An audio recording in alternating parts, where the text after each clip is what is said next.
Them Murdoch boys, they got the devil in them.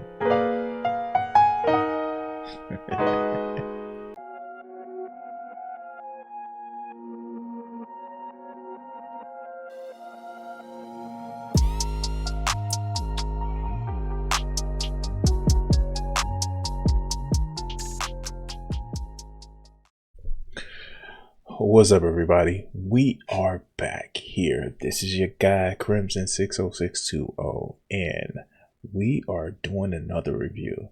So before we start, hit that like, share, and subscribe, and we're gonna cover this show right now.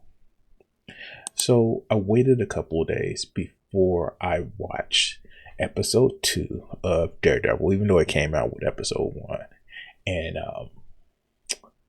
I am not disappointed. It's one of those things where I'm glad we didn't have like the Netflix drop all episodes at once. I commend Disney for doing this, where they release it weekly. One, that gives you a reason to come back to the show, and yeah, people can wait to binge watch it, but it builds up the suspense. And man, was this a interesting thing. A few notable things that I'm going to go over. Again, this is not a full review, a breakdown of the episode. These are the things that I just like seeing and things that I like to go over.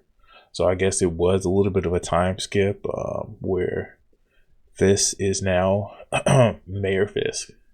And what I found interesting, something that, like, because this show, and I think I mentioned it before, but I thought about mentioning it, but I didn't mention it. Episode 1, they had like a shot of Fisk with what appears to be a halo around his head.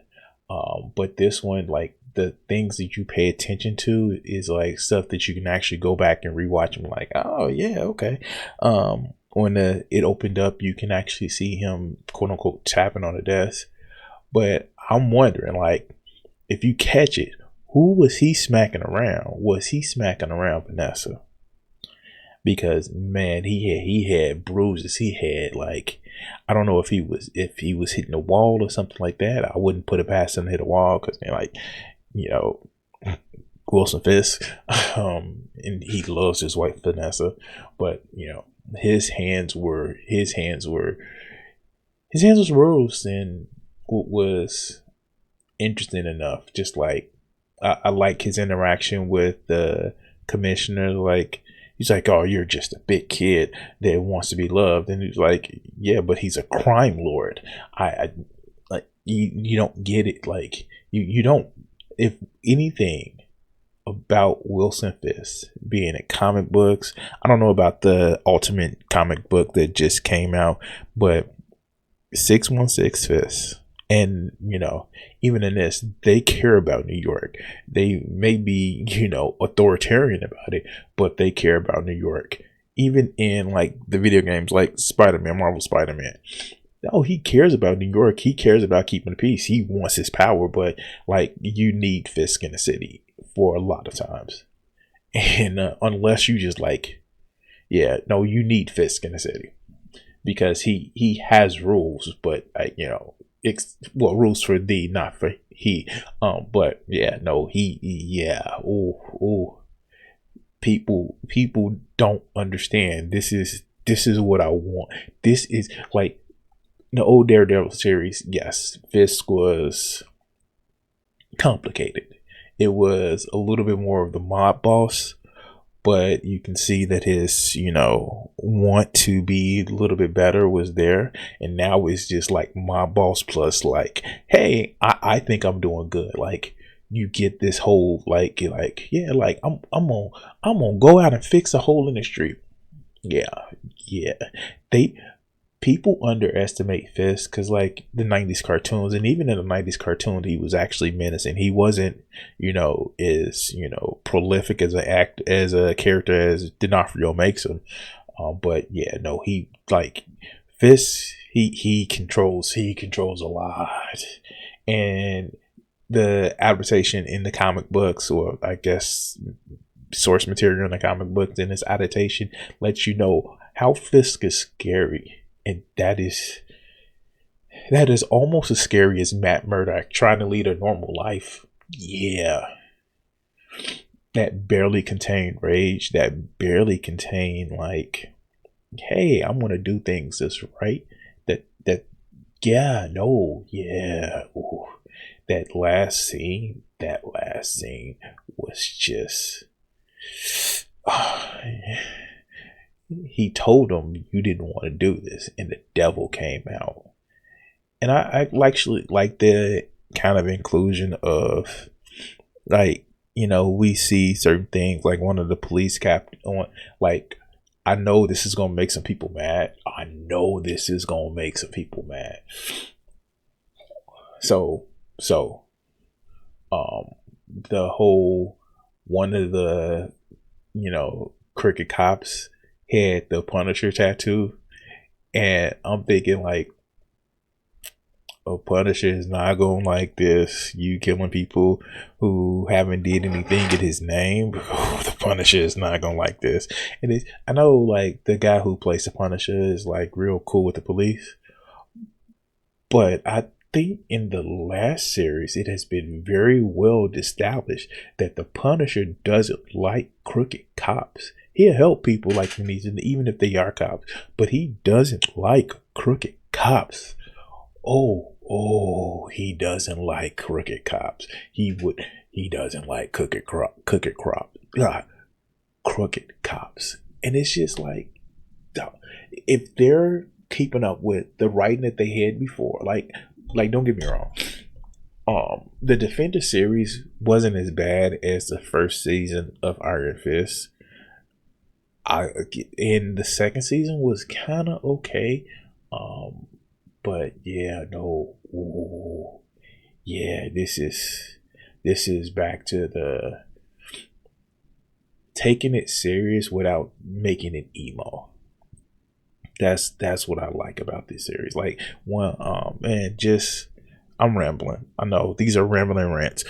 Like the Jessica Jones series was like the best written one. Luke Cage was a little bit comic booky, but it was still kind of grounded, and I think that's the best way to actually say it, grounded. Although I wanted the powers to be a little bit more, comic book accurate to a lot of the stuff, but it's still kind of grounded without being goofy or without being emo. And this Daredevil series is just how Daredevil would actually be. It has the tinge of Frank Miller, but it still kind of was like, yo, I like Vanessa and Wilson in Marriage Counseling because he probably, without her asking, would have probably turned the guy into paste. He would have had to replace another car door, yeah. But you can see that barely controlled rage in the way D'Onofrio plays it. He's like always the MVP of the series. Like even that one episode, was it one episode? Maybe one or two episodes in season 2 where he just made that scene where he just like interacted with the Punisher. Like, oh, that was just awesome. Even though he got into a bloody fight, he's like, yeah, I'm about to have fun with you. It's just like, it captures Wilson Fisk. It captures who Wilson Fisk is, and like he's been the best Wilson Fisk. It's awesome. It is awesome, and I like I said, it's fun. It's amazing, and just Matt Murdock sulking and trying to be a normal person as much as a normal person can actually be is just evident in this, and it's more evident because like I know his fixer Cherry was like, yeah, no, Matt, we need you to be a lawyer, we need you to stick up for people and stuff like that. No costumes.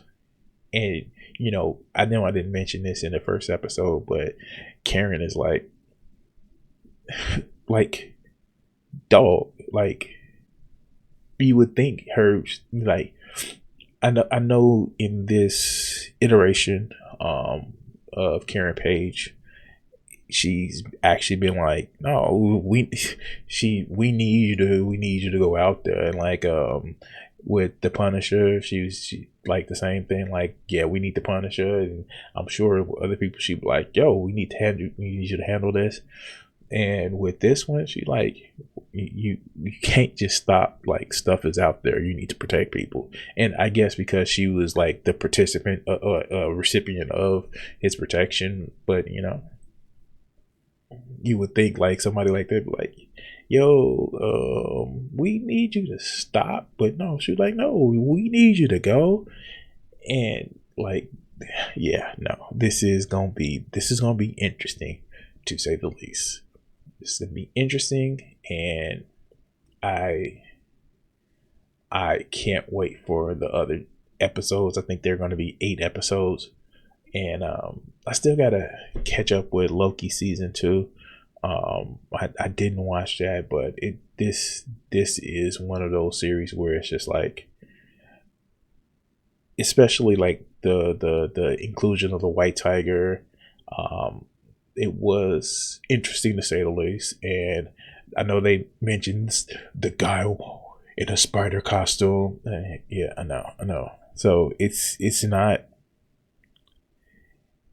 has that same feel that a lot of the original Netflix series actually captured, of just, it feels like it's it feels street level.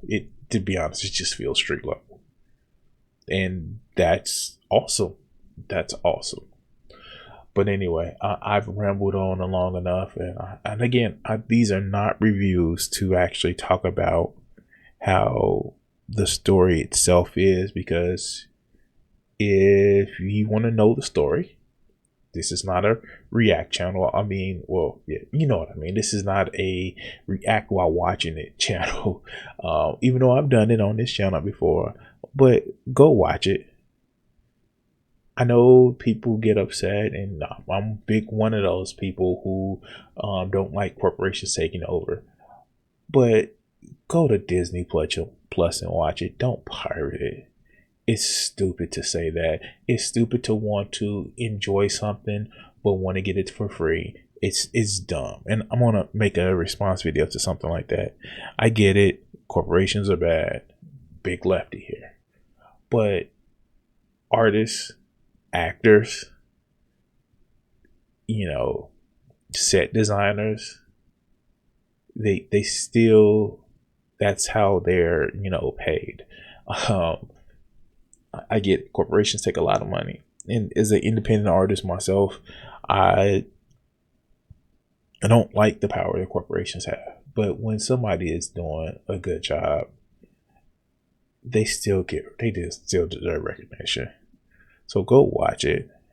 And hey, if you don't want to feel that corporations deserve the money, they don't deserve the views, don't watch it. That's just it. This really became a PSA, but no, I'm serious. Go watch it. It's fun.